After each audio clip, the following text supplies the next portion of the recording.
Gonna be honest, don't really know what I'm doing. He was often a player that I would buy on Football Manager. It's already a terrible reason. From Jon Snow, Matt puts Dan's wardrobe to shame. You know nothing, Jon Snow.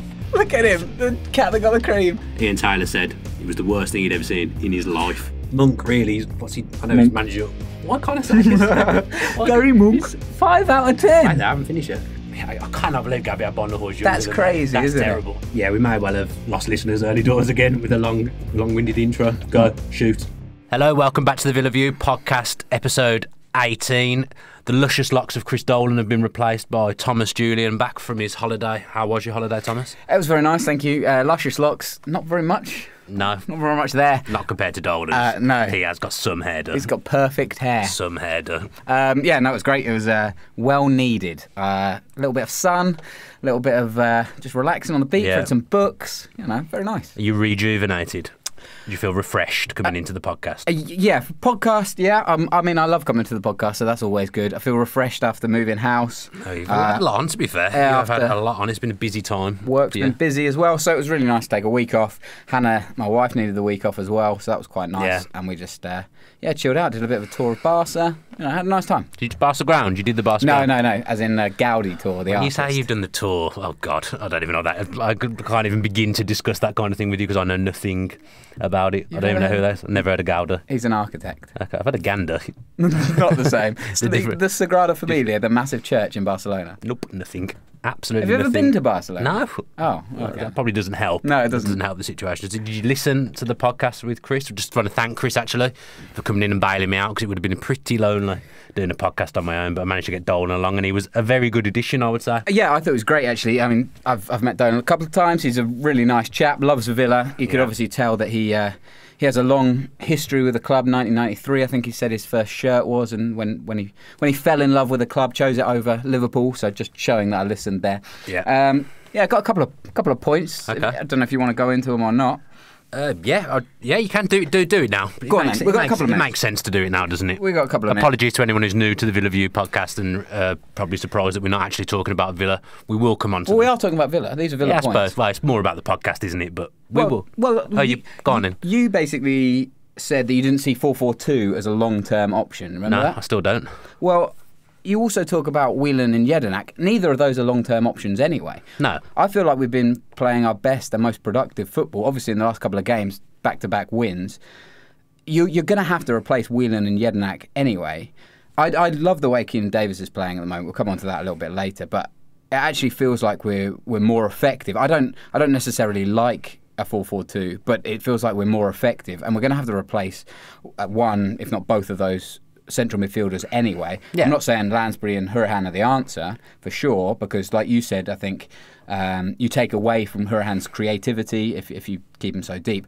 But we're going to have to do something different anyway come July, very, very latest. What I'm saying is I think this season, long-term 4-4-2 won't be the answer because I think if you play that against a good team, no disrespect to the teams we played, if we come up against a midfield three, we will get overran, especially when the one in the midfield two for us is pretty old and his legs aren't what they used to be. I don't think that'd be similar in like we've seen it in a 4-3-3 where we've got those two old players and they're going to get overrun. They're not going to play together in a three. Whelan and Jedinak will never play together unless we were seriously low on bodies because you've got to put legs around them whatever formation you're playing. Interesting. I thought you meant kind of longer term as in the Villa way. Yeah, I think it stands for both, but I think I was talking at the time about this season. I don't think 4-4-2 will last, but I think whilst it's working, whilst we're winning, we keep it. Mm-hmm. I thought, again, Chris was a great guest. I hate it when I hear that we should be walking the league. Dolan mentioned he expected us to kind of come into this league, maybe not last year, but definitely this season, to be streets above other teams. And when I hear that, it just makes me just go, because last year we were terrible. And then you said yourself there that you think even in the last 12 months the Championship has evolved quite a lot. I think it's a better league. I think it's been a good league before Villa were in it. It's a tough league, and you often see teams that come up from League One and they're instantly competing because there's so many games. It's such a competitive division, and I just don't think there was the respect there for the Championship, especially last year from Villa, and this year we're seeing it again. It's a tough league, and you can't walk over any team. In some ways, maybe it's, I only just thought of this point now. In some ways, maybe it's easier to come up from League One and enter the Championship than it is for a team like us who've come down, never been in the Championship before. The array of games that you have, the way it's so relentless, like it never stops the Championship. So, for example, Sheffield United at the moment are doing very well. They've got off to a great start, great result for them at the weekend, beating their local rivals. I think their manager Chris Wilder deserves a lot of credit for what he's done there, really, with Sheffield United, because they're doing well. Early doors, but it's in some ways it's easier for them to come up knowing the format than it is for Villa to come down with a struggling squad that's been low on confidence and a team that's not used to winning games. Where Sheffield United are used to winning games, and you carry on with the momentum. Yeah, I'd agree. That's what I'm saying. Yeah, no, I definitely agree with the point with the format and with the momentum, the form, that kind of thing. It's the point that a team would come down and be expected to just walk back into the league. That just doesn't happen. No, well, look at Sunderland. They've not got off to a fly. They're going to be the Villa of this season. Yeah, Villa last season of this season. You often see it, and you guys reference Newcastle. I think that's a little bit of a different example. They had more money. They had Rafa, and that was a one-off, like you say. And I also wanted to reassure you. You guys were talking about your worst ever Villa predictions. You kind of wavered there, where you were like, at some point, I thought maybe Alex McLeish didn't do as bad as a job. I just said that as like a maybe. He wasn't so bad. He was. Looking back, he was. Yeah. He was bad. Yeah, we can certainly agree on that one. So there's been a lot of bad. To be fair, a lot of bad managers have rocked up at Villa in recent times. Yeah, but a good podcast. I enjoyed it. Yeah, it was very serious. I don't know why, because I'm not a serious person at all. But I think because I was kind of sitting in your chair and being the one to more ask the questions, I took it a bit more seriously than I normally do. I actually listened to the podcast rather than watching it on YouTube. Did you actually sit in this chair? Yeah. Oh, wow. I took the chair. I did as I was told, to be honest. Really? That's what Dan Rolinson told me to do. Did he really? Yeah, he said, you take the big boy chair. Wow. The big boy chair? No, he didn't say that. That's just what I'm funny. But I think the mix we have in the podcast, being honest, I think you're better at presenting. I think maybe I'm better at talking about football. Yeah, I mean, so it automatically goes that way. Well, let's not beat around the bush. You watch a lot more Villa, especially live, than I do, and I think it's fair for you to have those hot takes. And I love your opinion. Well, I missed the game at the weekend, obviously being at a wedding, so I don't feel as prepared as normal. I've watched the highlights, but good win. Yeah. Good win. Any win's a good win. We were talking earlier about the bad win. Yeah. Dan Rolinson was saying, people are saying it was a bad win. Well, why? No win's a bad win. And 2 on the bounce, we're up to 9th. We're heading in the right direction. Back-to-back wins, first time since April, and... That's not actually that long, is it? It's like, in layman's terms, 2 months, because there's obviously a summer break. Probably? More than that? I don't know, but it's a good start. Games? The true test now will be whether we can get 2 away wins on the bounce, because obviously we won the Barnsley game. Just prior to your holiday? I was flying out, yeah. So we won that game. And then obviously now it's our first away game since then. So if we start to win away games as well, then you really will see us start to head in the right direction. But back-to-backs are massive in this league. Yeah, and 6 unbeaten as well, which is huge. And again, talked about it last week. We've talked about it throughout September. This has been a big month. We haven't necessarily won all these games, but we are putting together. Again, performance is kind of up and down, isn't it? But undefeated is an important kind of feature as well. Yeah, I think if you'd have offered me an undefeated, I'd have probably thought, okay, we're going to end up drawing a few games here, which has been the case. But if we win the next 2, then I think September's been a very good month for us. How many points would that be if we win the next 2? Oh, goodness. No, 11 points was that. Have I made that up? 12 points maybe? Something around those numbers. I can't do the maths quickly. No, who was the first game of the month? It was Brentford, wasn't it? So Brentford was a draw. Yeah. Middlesbrough was a draw, so that's 2 points. Beat Barnsley 3 points. Beat Forest 3 points, 8 points, and then 2 lots of 3. So 14 points that would be. And I think that would be a very good month, and I'd have definitely taken that. And if we go back to the show when you weren't here, lots of people were going between the 12 and 14 range, and apart from Chris's 18, which was ambitious to say the least, 14 I think was the top end of that. So I think I might have said 14. I think I said. Yeah, I can't remember. It's on the record somewhere. Yeah, I think I'm pretty sure I said 14. But Villa fans then have to kind of look at September and go, although it was so dour the first couple of games, actually, you win the next 2 games. We're only 2 points off the playoffs as things stand. This is obviously being filmed before we take on Burton on Tuesday night.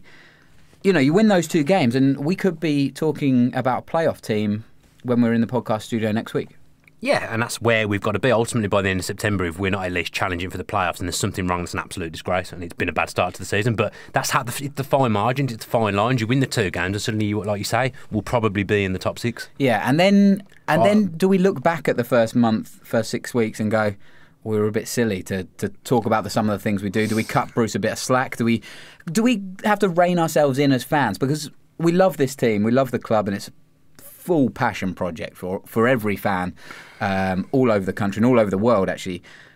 And we get kind of swept up in the hyperbolic nature of football sometimes. It's a difficult one, really, because obviously Bruce was going on about his mass hysteria things from the first few games. But in the fans' defence, the start wasn't good. It wasn't convincing. And with that following on from the end of last season, which wasn't good, I think it was probably fair to be questioned. I think he's actually, since he's come out a bit more brash and a bit more bold and said himself, he said, who are you going to get in that's better than me? We've picked up. And he's kind of walked the walk the last few games rather than just talking the talk. So I think he's got to continue doing that. I think that's an interesting point. I think you're bang on, actually, about how the form continued from last year, and that was such a disappointment. Losing 3-0 at Cardiff, that shouldn't be happening. Yeah, it shouldn't, not at this stage. But we could also look at the game that's just gone against Forest, and actually, it could have gone a different way. You know, Daryl Murphy had that headed chance at 1-1. He had another headed chance a little bit later on, where if he'd have scored that, or at least put Villa to the sword a little bit more, you know, we could have been looking at being 2-1 down, maybe. And then the confidence goes, the pressure then builds on the team again, and we lose that game. Then, you know, you look at the fan cams. One guy called Bruce a legend in the fan cams. You're looking at a completely different set of fan cams then, aren't you? Yeah. And that's fine margins, though. But fine margins, do we need to... Like, this isn't an attack at the fans at all, because we talked about how great the fans are often. But sometimes, do we need to just, in this world of kind of instant social media and all that kind of thing, just take a step back and go, all right, Steve. Well, down, Bruce. I don't feel like I'm in a position to defend Bruce, but at the same time, it's a bit of realism where we're in September, and by the end of September, we could be a playoff team, and we could be pushing again for those automatic places. It's difficult because from his point of view, he'll say, he may have, well, I don't think he did say this, but he'll have probably been thinking, judge me at the end of September after this run of games. We've had a relatively tough start, so you can kind of see why results went the way they did. But I think it was the performances and the way we were playing. I think had we, for example, Brentford drew 0-0 with us, if I was a Brentford fan watching that game, I'd think, we're not too far away, because they played really well.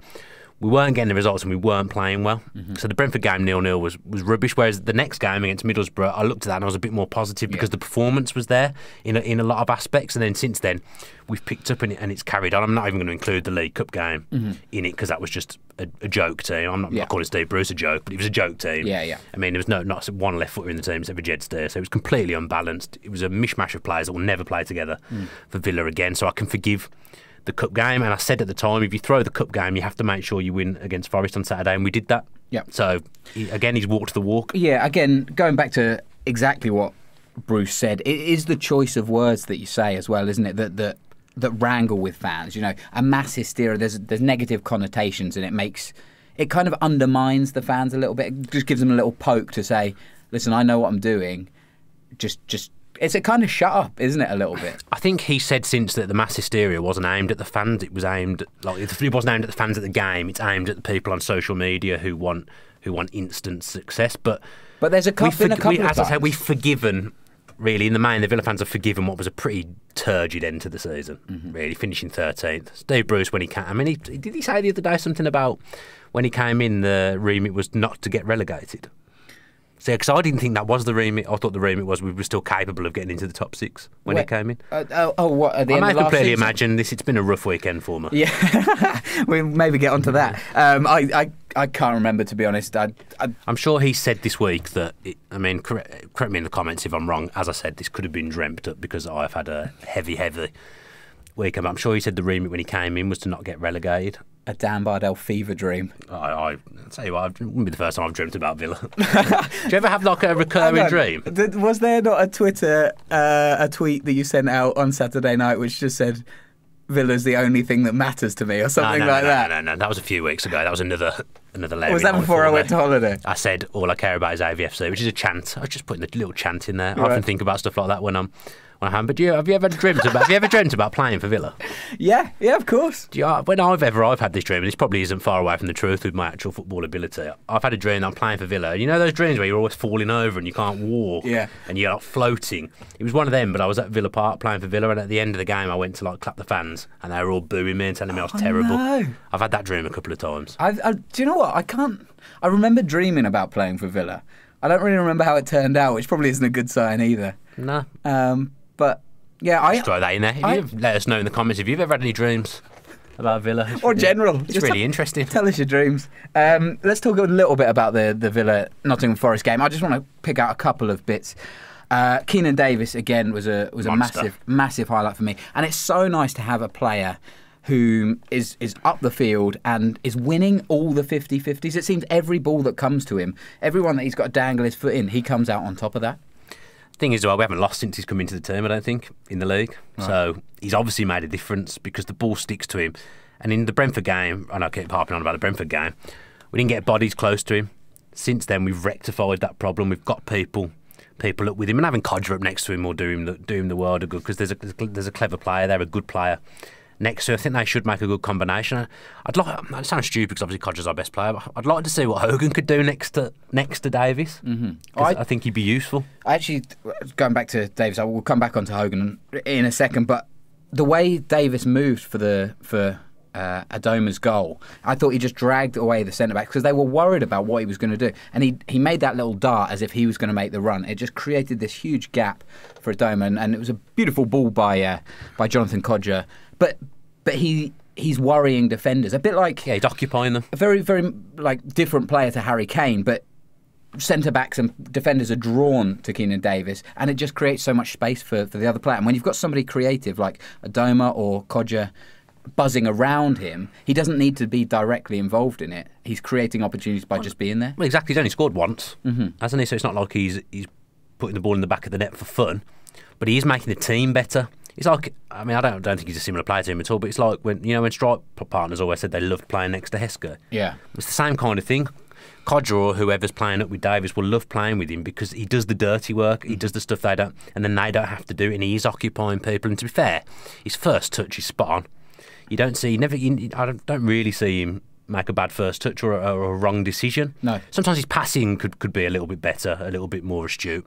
But in general, his all-round game, and I thought it when he came on against Brighton last season, he really, really scared them, and he's carried that on. But it's kind of like, it almost feels like we stumbled upon it because of injuries. Like, he should have been involved anyway if he's that good. If he's going to cause that much problems to teams, he should have been involved anyway. Yeah, he's a player that I'm really quite excited about. And there was a question in the comments that we had on Twitter today, and I think it was, who would you pick as one of the most valuable players that Villa have at the moment? And for me, he seems really exciting. He's, like you say, he's a bit raw. He could work on a few things. He's still very, very young, but he adds a lot more value than just goals to this team, and he is the reason that 4-4-2 seems to be working, whereas it didn't at the start of the season or last year. It's one of the reasons Horahan's got as many goals as he had, because obviously he got the hat-trick against Norwich. He wouldn't have got the hat-trick without Keenan Davis being on the pitch. He opens up space to midfielders, even like someone who likes to shoot from range. I mean, when we're playing one up front with Codger last season, if you take Codger out of the game, you're pretty much stopping Villa scoring. But you can't stop someone like Keenan Davis being involved in the game. Yeah, well, if you try to, then Codger's going to come at you. And he made some deep runs, Codger did, and that led to the free kick for Horahan as well. And you've got someone like Albert Adoma, again, buzzing around. He was so busy, wasn't he, against Forest, and he obviously scored the goal. But he was so creative on that left-hand side. Gave us a lot more width, I thought, as well. Yeah, I mean, I don't think it's his favourite position down the left-hand side. I think if you asked Adoma where he'd like to play, he'd probably say right midfield, but we know that Snodgrass doesn't want to play left midfield, and we know that Snodgrass is probably going to play every game. Do you think he's bothered, Adoma? Like, I don't think it's affected him, but he'd rather play, right? I think his best position is probably right midfield. He'd say his best position is right midfield. It's where he's played most of his football, but since he's come in down the left, he's scored 3 goals, albeit one being a penalty, but he took his goal well as well, like a striker. Oh, absolutely. It was a great little touch, knock it around the keeper, and the rest is history. And yeah, I was a little bit worried that obviously Forest. Did you see the stat that Forest had 84% passing accuracy, 612 passes in the game? I'm not seeing that. They dominated the possession of the ball. Couldn't make it count. They had more chances and more shots on target as well.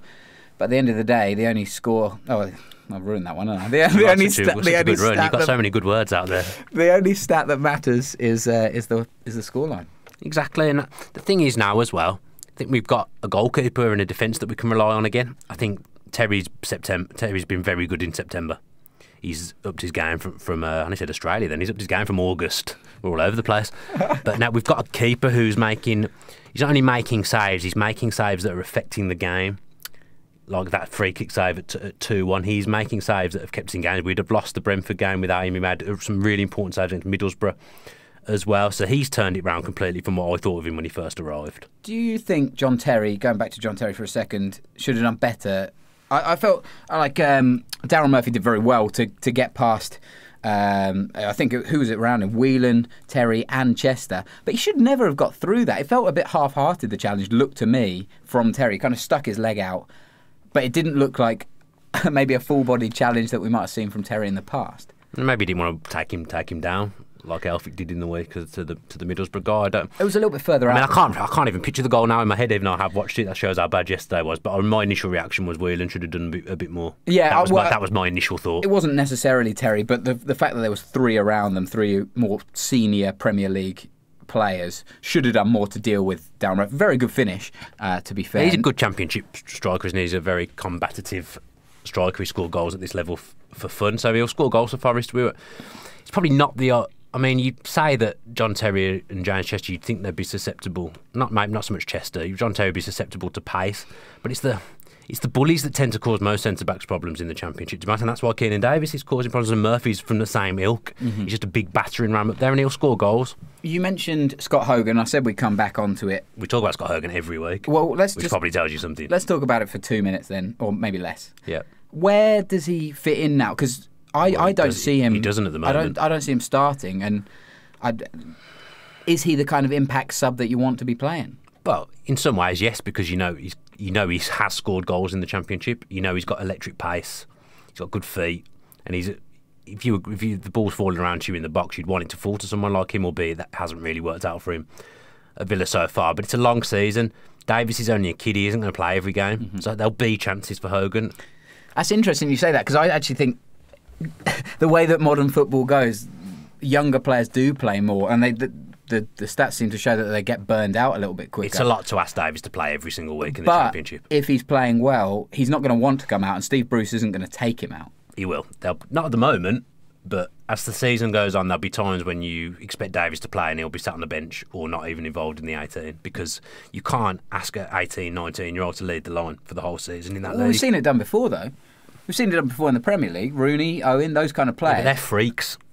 Wayne Rooney, when he came on the scene, was a freak of nature. Mm-hmm. There will never be anyone who comes along and makes that impact at 16, 17 like he did. But what I'm saying is the pressure of winning is so much that actually managers, their long-term priority, managers don't stay in the game that long. Their long-term, their priority, is not Keenan Davis's long-term development. It's win now. No, but Davis will get fatigued. He won't be able to play. He physically won't be able to do it. And they'll do all kinds of stats and tests behind the scenes about players' medical. I don't know what word I'm looking for. About the players' fitness, really. And they'll know when it's the time to take Davis out, because the machines will tell them, for want of a better word. Yeah, those machines, they're taking over. Yeah. We'll wait and see on that one. I'm a little bit sceptical, because I think I've seen it happen before in football, in NFL, when you have to win. You always have to get the NFL. I knew you were going to say that. This isn't NFL time. It's football. I said it's Premier League. Oh, God. It's definitely not Premier League. But maybe one day. We will wait and see. There's a lot of pressure in this game, and if we're chasing the playoffs, if Keenan Davis keeps putting in the performances, I mean, then maybe he's not tired and maybe he'll be okay. But like you say, it is a long season. There does need to be some rotation. There will be rotation. At the end of the day, Hogan's a 12 to 15 million pound striker that we've bought. He's going to have to play some games. Yeah. Otherwise, he'll be off. And I don't think we will sell him. There's so anything else you want to add from the Nottingham Forest game? No, not really. I don't think so. I was going to ask you how the NFL season started for you. Okay. Give you a chance to plug your YouTube stuff that you're doing, but I haven't actually watched any of it yet, so I don't know whether it's any good. Oh, thanks, mate. It's all right. I don't want to put my name to something that might not be any good. Well, this is a quick cross promotion. If you're an NFL fan, we actually had James Rushton on the other day from. Oh, really? Some 7,500. Yeah. Oh, really? Yeah. He's a big NFL fan as well. He's a Browns fan, yeah, so he did a little bit for us. Yeah, I've launched a new NFL YouTube channel, NFL Talk UK, giving fans a voice. There you go. I've set you up there. A treat. That's it. We don't need to do too much. But if you are an NFL fan... I think Max Roberts likes NFL. Yeah, check it out. It's on YouTube, it's on Twitter, NFL Talk UK. There's a little... advertisement segment. Yeah, well done. Should we talk about Gareth Barry? That's exactly what I was going to go on to. Read my mind. Go on then. I read your mind. You kick it off. Just want to. I mean, I don't think he listens to the Villa View podcast. Actually, he does know what the Villa View are because we did try and get him, but the move to West Brom has completely scuppered that avenue that we were going down. So we won't be getting an interview with Gareth Barry anytime soon. We thought we were going to when he was at Everton because we knew the press officer who used to work at Villa, but that avenue is now closed. But yeah, congratulations to him, fully deserved. Going to go on and break the record. I presume he's in the team. I don't know. It's 7:15 at the time of filming. I presume he's in the West Brom team against Arsenal tonight, and it couldn't happen to a better professional. Yeah, so this is the Premier League record, Ryan Giggs' Premier League all-time appearances record. If you're breaking a record from Ryan Giggs, you're doing something right. It's an absolutely phenomenal achievement, and full credit to him. And Gareth Barry is a fantastic servant to the club. Obviously, went on to Manchester City, won some silverware, and full credit to him.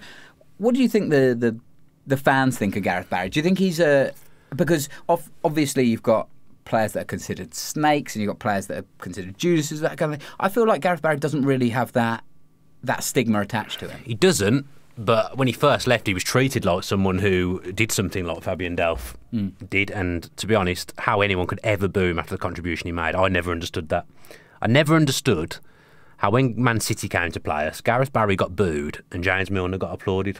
Yeah. Because Gareth Barry gave 8 years of his career to Villa, and he did very well off Villa, and Villa did well off him, and in the end we got a good fee for him with 1 year left on his contract. But Milner left at the first chance he could get to go to Man City. His eyes lit up and he went there, and Milner always used to get a good reception and Barry didn't, and I baffled me. Do you have a sour taste in your mouth about Milner leaving? I don't want to talk about more so than Gareth Barry. But would you... Because when I see a player move to someone like Man City or a title contending team, which we weren't, we were around Europa League, kind of Champions League maybe, but not quite. And these guys and Gareth Barry actually stayed, didn't he, for an extra year, and gave it one more go, and we still didn't get into the Champions League. And no, I mean, I don't think he wanted to stay that one more year, but he did, and he knuckled down, and he never gave less than 100%. Absolutely, and he was a loyal captain. Yeah, I mean, I think I have a bit of a. I'd describe I have like a transfer rage list. Do you? I don't know. Like there's certain players you go and they go and you accept that they've gone for footballing reasons. Gareth Barry ended up winning the Premier League. He's gone to Man City. He didn't go for the money. He went because he wanted to win something. Yeah. So, and he gave Villa 8 years. Ashley Young went to Man U 5-6 years. He gave Villa. I accept that. Benteke went to Liverpool after keeping us up for 3 years virtually on his own. I can accept that. I can see why he did it. Then you got the other end of the spectrum, someone like Delph, who did everything he did, all the hokey cokey, and then decided he was going after saying he was staying the day before and whatnot, or the week before. So that fills me up with rage. Downing rage. Downing with rage? Yeah, because he won Player of the Year, said, I'm going to stay, I want to sign a new contract. He only did a year and a half of actual football with us, and he went like Milner went at the first chance he got. Yeah, but why do you expect such loyalty from someone like Downing who's moved around and is looking for the next step? Well, at that point he hadn't, because Middlesbrough were the only team he played for. Right, and he was looking for the next step. It's too soon, though. Do you think? You got to have a bit of loyalty for a team that looked after you, signed you when you were injured. I mean, maybe he saw what was coming. Do you think your reflections would be different on players like Delph or Downing if they didn't say that they wanted to stay? Delph maybe, but again, he was someone who didn't play a lot of football for years at Villa. We looked after him, probably gave him contracts and paid him money when he wasn't playing, he wasn't doing anything on the pitch, and then we were rewarded for persevering with him because he turned into a very, very good midfield player for us. But you can't sign a contract in January, say, this is my club, and then decide you want to go, then change your mind because of the fan reaction, say you're going to stay, and then the next week go. That's completely unacceptable. I don't disagree with you. Just for the record here, I'm playing devil's advocate. Okay. I'm playing around with You're playing it very well. Yeah, thank you. You know, I'm used to pressing your buttons. Yeah. Who else is on your transfer rage list? I think Downing and Delph are the ones that Tom the ones that Cleverley stand up. said he Yeah, said he wanted to annoyed stay. me a little bit, but again, maybe he saw what was about to unfold at Villa. Obviously, we ended up getting relegated. It's the ones that, like, they don't end up in any better situation, really. Cleverley's ended up at Watford. Okay, they're in the Prem, we're not, but great. No kid grows up wanting to play for Watford. No offence, Watford. That's the point I was going to go on to, actually. Like, I don't know where I got waylaid with this point, but I can see why you'd leave a Villa or that kind of size of club if you're going to go on to play for Manchester United, Man City, Chelsea. You're going to attempt to win the league, and that's a real career ambition that you've grown up with since you were 6 or whatever. But to go on to a team that's, I don't know, a Bournemouth or a Watford or a Crystal Palace, those kind of teams. Benteke a little bit different. Obviously, he went to Liverpool first, and now he's gone to Palace. But, Exactly. and like you said, we were fighting relegation for so long. He was doing kind it again. But he was kind of keeping us afloat. It kind of feels a bit unfair on Benteke because I thought he was a better player than that. He's a better player than the level he's playing at now. But I don't get players that leave a like for like swap. It doesn't make sense to me. Well, I don't think that's happened very much. To be honest, I can't think of someone who's done that. I'm trying to think off the top of my head. They've all ended up at a like for like, maybe via different routes. Like Benteke should never have gone to Liverpool because they didn't play they weren't the right fit for him under Rodgers. And then obviously Rodgers left. And as soon as Klopp came in, you knew he wouldn't fit into that high press mentality. Benteke needs to be at a club where the team's going to be built around him, and Villa was built to suit him. Maybe that's short-sighted. That's what he needs. I mean, he scored goals at Palace as well because under Allardyce, the system was built to suit him with Zaha and Townsend around him. It was the same when he had that first good season. First, he had Vyman and Bonlahor around him back in the days when Gabby used to score a lot of goals. Well, I say a lot. Used to score double figures in goals. So the systems were built to suit him. Liverpool, never going to happen. Going back to Gareth Barry, congratulations. Yeah, we do need to talk about Gareth Congratulations to him. He now says that he reckons he can play till 40. Do you ever see him back in a Villa shirt? I think had we been in the Premier League, he would be at Villa now. Definitely. How long does he stay in the Premier League? Is he a year contract, 2-year contract? I think it might be 2 year or a year with an option of a second year. Right. At West Brom, I don't like seeing him playing for West Brom. I'm not gonna lie, because for me, this is quite a big statement. I've said it on social media earlier. Gareth Barry for me is Villa's best Premier League era player that we've had. It's a big obviously statement. The record goes on to prove that. Yeah, I mean, he's a great player, absolutely great. Like, he's not a showstopper. No, I was thinking about this. I was thinking, again, this is probably a big shout that I'm going to get some stick for in the comments. He's a completely different kind of player. Right. But for me, he's not far off the level of Lampard and Gerrard. He's just a different player, different type of player. Yeah, again... He's never going to score the goals that they've scored. Yeah. But he is as an effective player in what he does than what they are to being an attacking midfielder. All you can hear in this bit of podcast is me just go... but he did also offer the versatility. He played in the centre, he played in the left, played left back. You know, he filled a lot of holes for Villa as well, which again, and for England too. And then made central midfield his own, and that was his best position. But when he first came through, he was a great left-sided centre back in the back five. Yeah, he was brilliant. I mean, 17 years of age. If you're going to have an elite level and then the next level, I'd put Gareth Barry at the top of the secondary level, below players like Gerrard and Lampard. I really feel like they changed the game. Yeah, they're different kinds of players, though. I'm trying to think of an equivalent to Barry in what he does, and I can't think of one. No. I mean, people rave about Carrick. I know he's coming to the end of his career now. People have always said, Carrick's a top footballer. I've always thought Barry was better, more to his game. Yeah, and I don't know how many England caps Barry got, but he was obviously rewarded for his quality performances with an England shirt as well. And in the end, but it took a while for him to get recognition, to be fair. But that, again, it seems... Martin O'Neill was the one that doesn't that seem a little bit similar to Carrick in that Carrick didn't always get the plaudits that maybe he deserved as a top quality industrial player. That's because England had done, in general. We had English people? No, the setup of England is rubbish, and that's why we haven't won anything since 1966. We had Paul Scholes, probably the best. I think he's the best central midfielder that's the Premier League's ever seen. Paul Scholes, for me, and we never used to get the best out of him really because we tried to shoehorn people in. Yeah. We never just picked an 11 with people in the right positions. Very he good was point. playing left midfield in one of the tournaments. I mean, come on, he's not a left midfielder. Join us next week for the England vintage podcast where we just rant about how bad England have been. I don't think any of it would be allowed to be on air. Moving from one club legend, Gareth Barry, to another... Just want to say, I want people to disagree or agree with me about what I've said. It is Gareth Barry the best Premier League era player Villa have had. Okay. Because Paul McGrath's obviously up there, Yeah. but he was coming toward the end of his career. Someone said that actually on Twitter, that he was coming towards the end of his, when the Premier League was started. Paul McGrath, I think he only maybe played four, maybe 5 years in the Premier League, and he was coming to the end of his career. Still fantastic. Yeah, I'm trying to Don't think. get me wrong, but I can't think. York obviously was very, very good for a long period of time for us. Yeah. I think Barry, the fact that he gave 8 years as well, the fact he kind of came through the academy as well, I just think value for money, things like that taken in there. Dela Cruz, Mustafa Hadji. There's a lot of candidates, obviously, but I think Barry, if you were to analyse it over a lot of different factions, I think he'd come out on top. Yeah, longevity and quality collide into Gareth Just look Barry. at what he's done since he's left as well.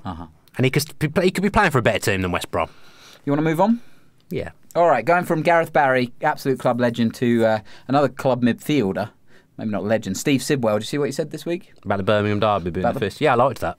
I liked that. I've got quite a bit of time for Sidwell. I don't think we ever saw the best of him, because I don't think O'Neill ever played him. If you haven't seen it, Steve Sidwell was asked on 5 Live what his favourite derby that he ever played in was. He obviously said the Birmingham derby. He said, I've got his quote here. So it was pure hatred, didn't it? It was massive. When you actually step off the bus, and even when you start doing the warm-up, you look around the stadium and you look at the fans and you can just see pure hatred. 2009 at St Andrews, Gabby Agbonlahor scored he the played goal. in that one, didn't he? That was the one he got.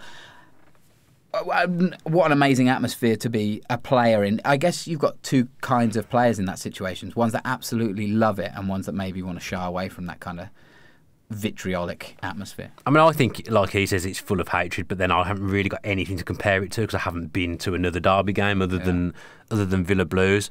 I think like the Liverpool-Everton derby, there's obviously a bit of respect thrown in there. There's no respect in the Birmingham derby. Villa and Birmingham fans both hate each other. Pure hatred, as Steve Sidwell said. So I've got nothing to compare it to. I imagine Rangers Celtic's probably a similar level, if not more. I don't know. Yeah, I mean, I went to university up in Scotland, and I had a few pals who were Rangers fans or Celtic fans, and that was a bloodbath. Yeah, like a danger zone to be around. Even if you weren't at the game, you avoided Glasgow in general on Derby Day, because it was horrible. And yeah, like you say, pure hatred. Yeah, I don't look forward to the derby games, just because there is that thing in the back of your mind. Oh God, if we lose this, I'm not going to have to show my face anywhere or speak to anyone for a week, which is obviously a problem when you do the Villa View. Yeah. But luckily, I haven't had to deal with that yet, and I hope I don't have to deal with it this season. Yeah, well, hopefully not. I've got one more little tidbit for you. Yeah. Did you see this from Clinton Morrison? No, I saw he was on Sky the other day. It's just come from Sky. I saw this in the Birmingham Mail, actually. No. He said that Steve Bruce, again, fan cams, Steve Bruce is a legend. Clinton Morrison agrees. He said Steve Bruce was the best manager he ever played under. He obviously played with him at Birmingham and at Crystal Palace as well. Maybe that's why he kept. I'm trying to think of what good managers Clinton Morrison might have played under. He reckoned on Villa this year that he'll be the one to turn Villa around. I think they'll do it this season and go on to good things under him. I hope he's correct. You know, we talked a little bit about that, about it still being September, about there being opportunity for Villa to kick on now, and Steve Bruce has done it at this level. His track record's proven, but the worry that people had, me included, was, has the league moved on? Even in the time that he got promoted with Hull, has the league moved on significantly since then? I think it has, but I think he's now realising that, and he's trying to rectify some of perhaps his flaws that he has as a manager. So we're not in as good a position as I thought we'd be in, nor are we in as good position as we should be in, arguably, but I think we'll be there or thereabouts. I'm still not sure about automatics, but I think we'll be there or thereabouts for playoffs. Yeah, and that's the minimum requirement. Minimum. I was talking to somebody earlier about this, and I feel like if we get into the playoffs, which we absolutely should, you're right. That'd be a heart attack waiting to happen for me. Yeah, when we do that, do players that have the Premier League quality and the players that have already gone up in this league, is that where they come into their own? Players like John Terry, it's a long season, but that's where their inspiration really kicks in. He wouldn't be there if we got promoted. Oh, you're talking about the actual playoffs. Oh, sorry. Yeah. Well, you'd think so, because he's played in bigger occasions than the playoff final, although people do say that the playoff final is the biggest game in world football just because of the money. at stake of it. You'd like to think so, but there's players there at Villa that have been there before in that position. Mohammadi. Chester, El Mohammadi, Snodgrass. Can't think of any more, but there's a few I've reeled off there that have been in that kind of position before. And you come the end of the season when it's the business end, we've got a lot of players in our squad who've been in the position of either challenging to win the league or to be in the playoffs. A lot of know-how in that squad, so you think mentally we'd be in a good place. It's just whether physically we're in the right place. The biggest news, obviously, of the week, and I actually got people actually talked to me on Twitter about this. They wanted my opinion. Actually talked to Tom Julian on Twitter. Usually I just get tagged into something and then get about 100 notifications. You're growing in popularity, obviously. Somebody actually wanted my opinion, so I was really excited to give a hot take. Somebody asked on my opinion on Villa's latest sponsor. Pucker Pies have joined Villa. It's how you've sold yourself. What? I mean, your knowledge of beverages and food has been spot on. So far, you've yet to make a mistake. I'm a trained journalist. Not 6 months. Not 6 months ago. What are you doing here? No, not 6 months ago. I was internationally jet setting around. That's true, you were. And now people are asking my opinion on halftime savoury snacks. So. It's a great signing. Does it upset you as a trained journalist sitting next to an absolute cowboy? No. Actually, I've got a degree in journalism. I don't know what I'm talking about. Yeah. I've never done anything with it. We don't know what you're talking about, that's for sure. That is true. Pucker Pies, great signing. Very, very happy with that. Well done, Villa. I'm glad we finally got that one over the line. Well done. When are you going to be at Villa Park to sample a Pucker Pie? Got your eye on any games to come down? Yeah, I've got the games here, actually. Let's have a look. You're going to come down? You're going to grace us with your presence on fan cams? I wanted to go this weekend, actually. You'd have been doing fan cams? No disrespect to Max, but you'd have probably been doing fan cams had you gone to the game, but you weren't here, were you? No, Nottingham Forest. No. You mean this weekend, Bolton? Yeah, I was going to go to Bolton, but Max might have to do them again, actually, because I need to make a quick getaway. That's a separate story. Has a wedding that I'm invited to. I try not to get into the same state that you were, but... Don't. You don't want to be me. We shall see. Don't be Dan Bardell, kids. No, I hope to be making it very, very soon. Good. I'd like to see you there. Well, when you could offer me a lift, that'd be nice. Our trouble is I'll go back for the whole weekend. You're not going to want to go back for the whole weekend. I'll come stay with you guys. I'm not sure about that. No? I'm not sure I can let you in the house. I'm not sure what my mother might do to you in the middle of the night. Oh, okay, this has changed. We've got some questions. Yeah, good questions this week, actually. I wanted to start them a bit earlier. Oh, sorry. It's all right. Whoa! 41 minutes. When you're with a trained journalist, you can't stop them speaking, can you? That's definitely going to come back to... You shouldn't have said it. To bite me. You pretentious little man. Me? Yeah. Oh, right, I can't even find the bloody questions there. Favourite Gareth Barry moment in a Villa shirt? The 5-1 against Birmingham, because although he didn't score, he absolutely ran that game and he played it like it was his last ever game of football. And obviously he's played about 300 games since then, so it wasn't his last ever game of football, but he played it like his life depended on it, and I just always remembered that. Hang on. Shall I get the book? Because you look like you're struggling now. Yeah, sorry, I just got lost in a Pucker Pie related incident. No, it wasn't really. Glenn Whelan, discuss. What is there to say? Still early. Yeah. It's still early. If I'm with Whelan, he either does something that's really, really good or really, really terrible. There's no middle ground with him at the moment, I'd say. Some games he's looked like he's a really top player and a top boy, and some games he's looked pretty ordinary. Yeah, I mean, isn't that he's an old player, he's 33. He's come in kind of to rotate with Jedinak. Yeah. And that's what we've got him for. I mean, when he first arrived, he was quite useful for Villa. He played well in the whole game, made his debut. He was an anchor there and was quite useful. Yeah. He could be as I've said, I answered it last week. In a 2, I would think that is going to cause us some problems. Yeah, it's a very fast league, the Championship, and to have someone like Glenn Whelan without players around him to make him as useful as he can be, that can be a worry. That's from Pal Ben Dixon. I've got one here, Sam Gator. Sam comes on fan cams every now and again. I think he got engaged quite recently, actually, so congratulations, Sam. I like Sam because whenever he comes to fan cams, I think even if we'd lost 10-0, he'd have a smile on his face. Oh. He's a very smiley guy. Good for him. He says, which former player have you willed to become a top player for us but didn't fulfil his potential? The only one that I can think of is that I thought Vyman was going to turn out into a much better player than he has done. That's a good one. I thought he was, in that season when Benteke scored all the goals, the first one, I thought Vyman was probably our best outfield player that season. And I really thought he was going to turn into more than he did. But then I think being played out of position your whole career is probably not ideal on a wing. Of recent ilk, Idrissa Gana Gay, I was really disappointed with as a Villa player. He's obviously gone on to play pretty well for Everton. I felt like we could have done a lot more with him, and we didn't utilise him the way we did. Not necessarily his fault. No way his fault. No, but look at him now. You kind of look at a player like that and go, I wish we'd seen the best of him, and that might have changed things for Villa. Yeah, that whole summer was just a disaster, really. Those players were set up to fail. Veretout, Garner, they had no chance of being effective players for us in the end. Hopkins Ben, do you think the expectation of top two has gone? It's not extinguished for me. No, not yet. I'd say it's not something I'm confident over. I think you'd need to ask again at the end of October. You'll have a much better idea of whether top two is a possibility or not. Are Leeds top at the moment? I think so, yeah. They're flying. Leeds, Wolves, Cardiff, they're all flying. They didn't have the greatest start to the season as well, did they? They didn't get out of the blocks. Like, I think the leader's on 20 points at the moment. Yeah, you're right. Right, so we're not a million miles away. It's not like every team's won every game kind of thing. We need a big October because those teams aren't going to. I don't think those three are going to slow down. I think they'll be there or thereabouts come the end of the season. You need to win the big games. You need to win the playoff type games where the top, win all your games. Where the top of the league meet.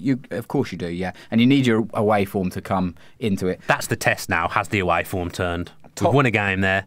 I mean, it took us till October, November to win an away game last season. So we've got that monkey off our back early. I think we had a draw the away game before, Bristol City 1-1, which again we went behind and showed good resilience to come back. The acid test will be the away form because I think the home form will be okay. I don't worry about us at home. I think we'll probably draw the odd game that we should win. But in the main, I don't see us losing too many. Yeah. At Villa Park, it's whether we can rectify that turgid away form that we've had for years. Yeah, Ben Hopkins also wanted to. He's calling us out, Danny. He wanted to know when the segment about new chants is going to come in. Obviously, we talked about your chant earlier. When we get sent some chants. Yeah, exactly. Hopkins Ben Hoppo, as you go by, send us a chant. You know, if you send us a chant, maybe you could film it. Well, I feel like the Project B6 guy is the best guy for the chance because he seems to have done well with the flags and creating an atmosphere in that respect. I feel like it would need to be something with him involved to get the chants going because we need some chants for some of the players. If you've got a chant that you're workshopping, you maybe need a different rhyme, something like that. Come to us and we'll help. Well, we might not help, but somebody else might help. If you put it in the comments section, somebody else might be able to look after you, and we can just facilitate. That's what we do here, isn't it? Yes, well, we try. We try to give all Villa fans a voice. I'm giving them a voice of a different kind with some chance. This was the comment we talked about earlier. Gary Eaton, can we still critically assess games even after a win, or is a win the be-all and end-all? I think you can critically assess games. I don't think you can criticise it, though, when you win. I think you can criticise. You can critically assess it, but I don't think you can criticise it. It's like, say, for example, one player was dross and the rest of the team rallied around and they still won. You can still criticise that performance. But do you really care if you've won? I'm not bothered. If we win, I'm not really going to take much time to criticise anyone because we've won the game and that's all I care about. Yeah, doesn't that go back to the difference between kind of being an Insta fan and just holding back and analysing the game in a more kind of rational You can say someone's had a bad game. I wouldn't dwell on it. What's the point if you've won? No, but what Steve Bruce will do after a win, or any manager, is he'll still look at the game. That's for him to do. It's not for us to do, though. Isn't it? Isn't that what we're doing here? Well, no, because we've won. So we don't bother with it? No, we've won, but we don't slag anyone off because we've won. We try not to slag people off anyway. That's true. I think you should still look at each game and each player. I don't know, because I think there's so many games, and you could say, if anyone says we were lucky to beat Forest or whatever, then there's other games. There'll be another game where we were lucky and we should have won and we didn't. So totally, but it swings around. Isn't that like the definition of 24-hour like news and social media? Is that we're constantly assessing and it's constantly, we should have done this there, we should have done that there.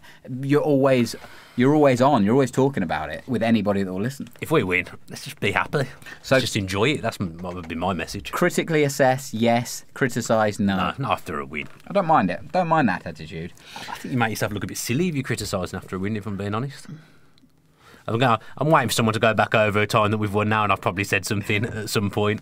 It's probably happened. Yeah. But that's my attitude in the current day, Dan Bardell. That's what I think. Don't mind it. Any more for any more? Ginger Luke says, does Henry Lansbury have a future in the first team? Also, when can I smash Dan at FIFA? I presume you mean smash. You wouldn't smash me at FIFA, Luke. genuinely. Are you a decent FIFA player? I think I'm up to a good standard. Me and Matt had a game last Christmas, didn't win. I won 1-0, but you try getting any kind of constructive football together against Matt the Chopper Lynch on FIFA. That guy just nails you every time you get near his goal. I think I'm a handy FIFA player. I'm the kind of FIFA player as Lynch is then. Because Yeah. I just slide tackle. But, I mean, I'm 28 years old and I don't have a games console anymore because I am an adult. Dan McCann reckons that I look like his mate. You don't look like I him. don't look like him. He looks a lot bigger than me. He looks like he's been the gym. He's hit the gym, hasn't he? He has hit the gym. He looks like the women would flock around him as well. I don't see that with you. Whoa, that seems unfair. I've also drawn comparisons with a B-Tech Matt Lowton. Oh yeah, that was it. RG on Twitter. He's been asking me to say this for weeks, and I've never not once done it. But I can finally tick that off my list now. He says that you look like a B-Tech Matt Lowton. You can't really tick off your list because I still had to do it. That's true. That's true. I would have definitely forgotten. I wonder if Max Stowe's got his socks. He never told me if he did or not. Just to close that one, I'm definitely better looking than Lowton. No. Yeah. Let us know in the comments who's better looking, Bang Lowton. average. Or maybe it could be the title of this podcast: Who's better looking, Tom or Matt Lowton? I think that's better. No. He's a good looking kid compared to you. No offence. Disagree. Any more for any more? Stuff that we've covered, really. I can't even get into my phone at this point. That's going to be a problem for you coming up with anything. Yep. AVFP was that Villa's strongest team that started on Saturday. It's probably the strongest we can play at the moment, but I keep saying this long-term thing. Long-term, I don't know. I don't think it will be. Do you know? I'd be surprised if we're ending the season playing 4-4-2, put it that way. That's interesting. I actually thought it was a good team, and I thought we put some nice passages of play together, and I'm quite excited to see that team on the road against Burn, because I think that's enough to win. By the time you guys might be listening to this, you might already know the result of that one. There is a preview coming up, isn't there? Just recorded it, did it quickly before you got here, me and Matt, or Matt and I keep doing that. Matt and I did the preview. We're finally together. The schedule is just not happening for us at the moment. As I said last week, he's got about 17 jobs at the moment. He's very in demand, always busy. So yeah, but it's nice to do a preview with him, because to be honest, doing a preview on your own is very boring. Yeah, so it's good to have him back. I'm trying to think what else the Villa View's been doing recently. We had the foundation video with young Josh. Yeah, that was great. Yeah, I've enjoyed that. I think that's probably my favourite thing that we've done, actually. I really enjoyed being able to do that. It was an honour and a privilege to go and spend the afternoon with Josh and give him some Villa goodies on behalf of the foundation and the Villa View. So yeah, I recommend watching that video, not just because of it's so heartwarming to see Josh and his little brother playing around, but because of I think Guy Rippon, the head of the Villa Foundation, talks very well about the foundation and their plans, and I know they've launched a new initiative recently, so it's worth checking out to hear that as well. Yeah, definitely. It's a great video. It's well worth watching if you've got a few minutes. Check it out. Yeah, I think that's it, isn't it? Yeah, I think so. I'd just like to give a little shout out to my dad, because, as I said before, when you were doing the podcast on your own, he couldn't wait to come on and participate. When we were struggling in the Middlesbrough Cup game for someone to do fan cams, he point blank said no to me when I said, "You're going to have to do one, Dad." He just said no. So I've got to call him out on that. He needs to go on fan cam soon. All I can see now is your dad in a backwards cap and glasses. Like that's what an image. When I vision him, that's just what I need, isn't it? In portraying the family in a bad light. Do you want to know, like that? To finish off, in a non-Villa note, so if you don't like the banter of the podcast, you can turn off now. I've got to get this off my chest because it really scarred me today. Okay. I went. Do I know about this already? Yeah. How do I? Yeah, we talked about it on Twitter just a minute ago. I went for lunch today, and I was walking back with my sandwich and my meal deal, and a car ran over a pigeon. And it's not the worst thing you can see, is it? It's the sound. It's the sound that sticks with you. It was like a bones crunching and a balloon popping at the same time. I'm not saying it's nice, but there's worse thing. As I said in reply to you, I saw a homeless person get hit by a bus.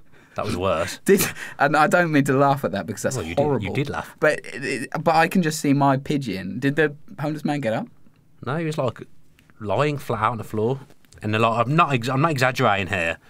About 3,000 coins came flying out when he got hit, and I'm not even joking. I've got a mate who was with me that day as well, and he's a trained first aider, so he ran over, was quick on the scene, and then some woman kept saying to him, put him in the recumbent position, and I think she meant recovery, but because she kept saying recumbent, it was really confusing him. He was like, I don't know what the recumbent position is. It's a boring story anyway. I can't believe you've ended the podcast on this. Well, I just wanted to finish it because somebody on Max wanted to hear about it. I should thank Max actually for stepping in and doing fan cams because I nearly forgot to do that. Yeah. He does a very good job when he steps in as well. He's not a trained journalist like you. So No, that's true. For him to just come in and do that. You're a natural, Max. He is a natural. It's very good. Well, yeah, sorry for that random tangent. A couple of people wanted to hear that stupid story, and there you go. Not many. There can't have been many asking to hear that. Because, to be honest, it was explained on the tweet. I don't think it needed to go any further. It was just, I just had to get off my chest. Bring back Dolan is what I say. Bring back Dolan. I've got to say, actually, I really enjoyed listening to the podcast without my voice in it. So maybe that says something about the podcast with me. Yeah, your voice is quite grating. Oh, thanks. I'm only joking. I've enjoyed having you back. Right, let's cut it. I've enjoyed having you back immensely, and we'll be back next week. What day, we do not know, because it does seem to be a bit of a random mishmash of days at the moment, but we will be back if the Villa View public will have us after the ending that we've just created, what Tom's created. Yeah, sorry about that. On this podcast. If you are enjoying what we're doing, then please can you leave a review on iTunes. I'm not sure whether we hit the 60 target that I asked for. I don't think we're far away. Do you want me to have a look? No, because we've already bored people to tears. Right, fine. As is, but yeah, if you could review the podcast on iTunes if you've enjoyed it, subscribe to the channel with your post notifications on YouTube. That would be absolutely splendid. Here's hoping for 3 points for Villa at Burton tomorrow and another 3 at Bolton, and then we really will have some good stuff to discuss on next week's podcast, episode 19. But this has been episode 18. Thanks for having us. Bye. Up the Villa. Don't do the salute. It's a poor salute. You don't like the salute? Don't like the salute. I don't know where it's come from. If you enjoyed that video, why not watch another? Click the video choices on screen now to go and watch them in full. Be sure to subscribe to the channel by clicking our logo there on the left. Easy peasy.